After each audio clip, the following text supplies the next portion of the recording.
Beraz, orain, ariketa honetan indar guztiak adierazi ditugula, eta datu hauek kontuan izanik, masa guztiak berdinak direla, 15 kilokoak eta marruskadura indize zinetikoa 0,1 dela, zenbait kalkulu eskatzen dizkigute. Alde batetik, lehenengo, marruskadura indar guztiak kalkulatu behar ditugu. Beraz, marruskadura indar guztiak kalkulatzeko gogoan izan behar dugu, marruskadura indarra beti izango dela marruskadura indizea bider indar normala. Beraz, hemen hiru marruskadura indar ditugunez, 1, 2 eta 3, hemen bestea, hiru indar normalak jakin behar ditugu, eta indar normala zerekin daude lotuta, bakoitzaren lurzoruaren erantzunarekin, eta horietan dauden indarrak dira pisuaren osagaiak. PI deitzen ditugunak. Beraz, ordenean joateko, lehenengo, pisu guztiak jakin behar ditugu, pisuak masak berdinak direnez, pisuak ere berdinak izango dira, P bat berdin P2 berdin P3, eta hauek dira masa bider G, beraz, 157 Newton, 15 kilo bider 9,8. Badaukagu zerbait. 157. Urrengo urratsa. Pisuak deskomposatu ditugunez, bi pisu berdin ditugu. Hemen, pisuak guztiak dira berdinak, baina osagaiak berdinak dira, bi hauek berdinak dira, eta hau desberdina. Angeluak, kasu honetan, 30 graduko angelua, hau da, eta hemen 60 graduko angelua beste hau. Beraz, isa sinua izango da, P isa sinua izango da kasu bakoitzean, eta hauek izango ditugu. P bat eta P biren osagaiak berdinak izango dira, P isa eta P berdinak izango dira, hauek, eta izango dugu, P bider sinu 30, eta P bider kosinu 30. Honen balioa 73,5 Newton, eta beste hau 127,3 Newton. Bestetik, M3 masan dagoena, P isa izango da P bider sinu 60, eta P izango da P bider kosinu 60. Sinuak eta kosinuak 60 eta 30-ren sinuak eta kosinuak berdinak direnez, baina aldatuta, kasu honetan lortzen ditugun balioak dira 127,3 P isaren txat, eta 73,5 P iren txat. Beraz, baditugu M1 eta M2 biren osagaiak, bakoitzaren pisuaren osagaiak, eta baita bestea. Kasu hauetan guztietan, normala eta PI berdinak dira. Hori irudian ikus dezakegunez, normal hau honen berdina izan behar da, indar normal hau beste honen berdina, eta indar normal hau beste honen berdina. Beraz, N bat eta N2 berdinak izango dira, eta izango dira PI, eta hau da 127,3 Newton. Eta bestea, N3 izango da beste PI, baina kasu honetan da, hemen ipiniko diot 3 bereizteko, eta hau izango da 73,5 Newton. Hortaz, honekin, marruskadura lehenengoa eta bigarrena berdinak izango dira, eta hau hirugarrena desberdina. Biak marruskadura indizearekin 0,1 dela bidrekatuz, hauek biak izango dira 12,73 Newton, eta hau izango da 7,35 Newton. Eta hauek izango dira marruskadura indarren balioak. Hurrengo atala. Zein da sistemaren azelerazioa? Sistemaren azelerazioa zehazteko, fijatu behar gara, alde baterantz eta besterantz dauden indarrak. Igidura honela dela onartuta, positibo zeintzuk dira, positiboak diren indarrak, pisu hau, beste pisu hau, eta kontran zeintzuk doaz, marruskadura hau, beste marruskadura hau, beste marruskadura hau, eta beste pisu hau. Tentsioak ez digutugu kontuan izan behar. Hori kontuan izanik, azelerazioa jakiteko, Newtonen bigarren legea aplikatu beharko dugu. Hemen ditugu erabili behar diren indar guztiak, eta azkenik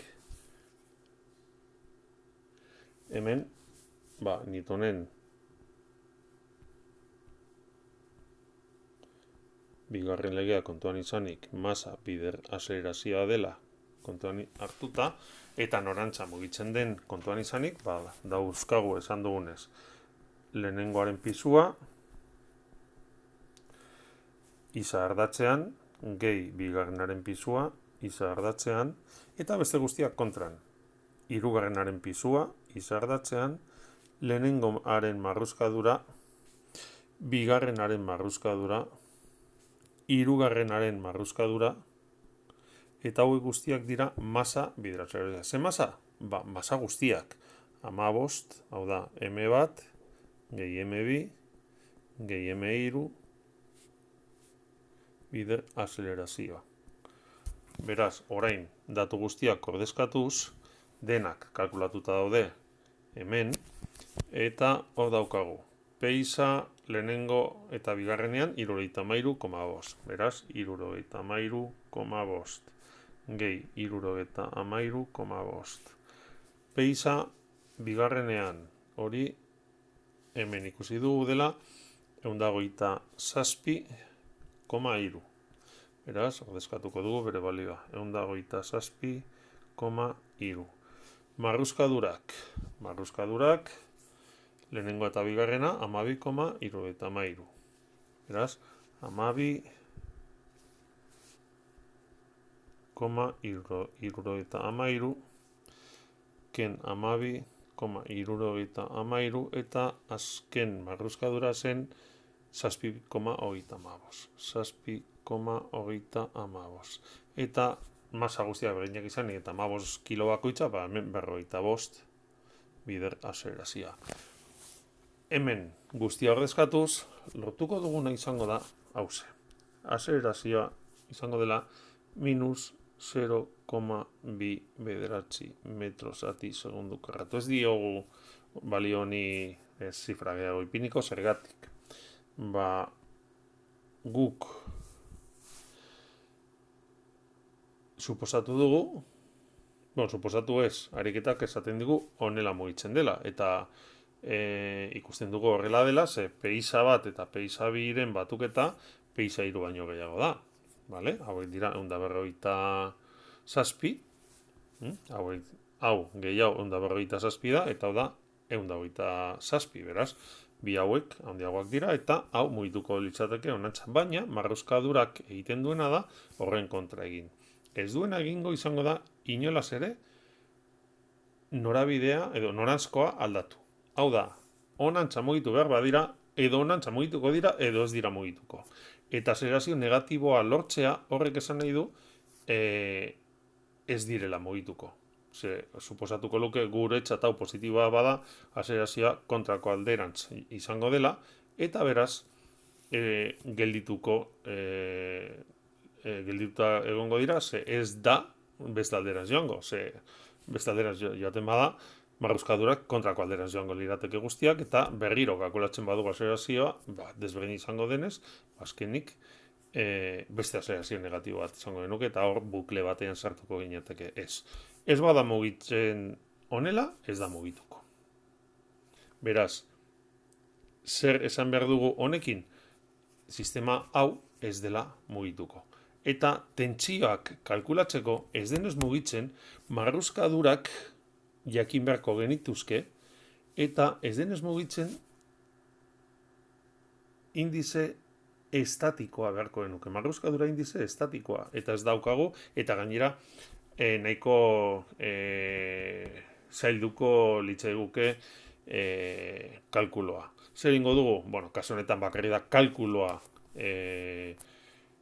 trebatzeko, orduan errepikatuko dugu ariketa, baina beste marruskadura indize batekin.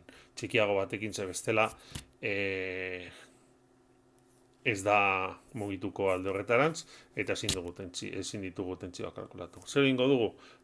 Egingo duguna izango da marruskadura txikitu, eta orduan egingo duguna izango da marruskadurari balio hau ipini, justu erdia, bestearen erdia. Beraz, hau horrela izanik, ez dugu guztia errepikatu behar, ze bi hauek aurrekoaren erdia izango da, eta hau ere aurrekoaren erdia izango da. Beraz, bi hauek izango dira 6,37 Newton, eta beste hau izango da 3,78 Newton. Aurreko guztia errepikatzen badugu, hemen ordezkatzen baditugu balio guztiak, orduan, orain, ez dut errepikatuko espresio osoa, baina hauze berau izango litzateke, berdina, hauze berdin izango litzateke, eta orduan, orain marruskadura berriak ordezkatuz lortuko duguna, izango da, beste azelerazioa. Azelerazioa izango da 0,07 bederatzi edo 7,29 hamar minus 2 metro zati segundu karratu. Hau ja, azelerazio txikia, baina guk esan dugun noranzkoan igituko dena. Vale? Orain tentsioa kalkulatzeko, hartu behar dugu masa bat bakarrik, adibidez hau eta hau har ditzakegu, honetan T2 lortzeko eta honetan T1 lortzeko. Baita hau har dezakegu, baina, birekin nahiko. Bi soka daudenez, birekin nahiko. Orduan, lehenengo honetan, zein dar daude gorantz? Tentsioa bakarrik. Eta berantz, P3 eta marruskadura. Beraz, honetan, hirugarren masan,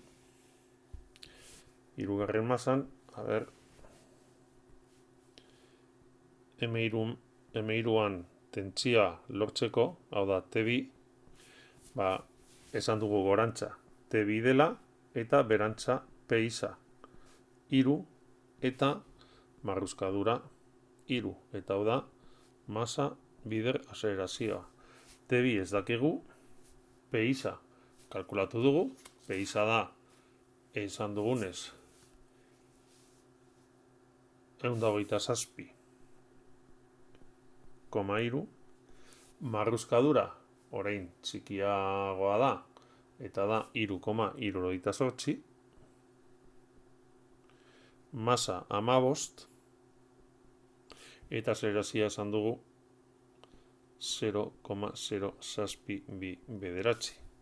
Hemendik T2 lortuko dugu 132,1 Newton dela.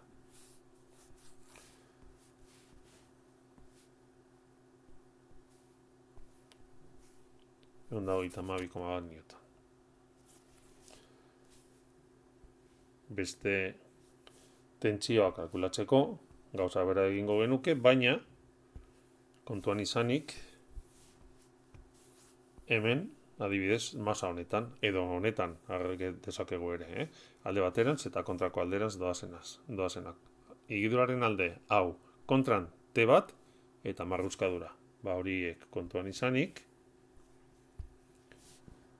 alde baterantz, T1, P1 bat, eta kontran T1 eta marruskadura. eta hau da M1 bider azelerazioa. P-isa bat, lehen kalkulatu dugu, 73,5 zela, tentsioa ez dakigu, marruzkadura esan dugu 6,37, masa 15 eta azelerazioa 0,062 bederatzi. Eta mendik tentsioa lortuko dugu 76,04 newton direla. Eta honela dauzkagu bi tentsioak kalkulatuta. Pizkat arazo bat izan dugu balioekin, baina nolabait hemen prozedura trebatzea da helburua. Ez ariketa ondo badago hobeto, baina kasu honetan konpondu dugu hori egiten. Besterik ez.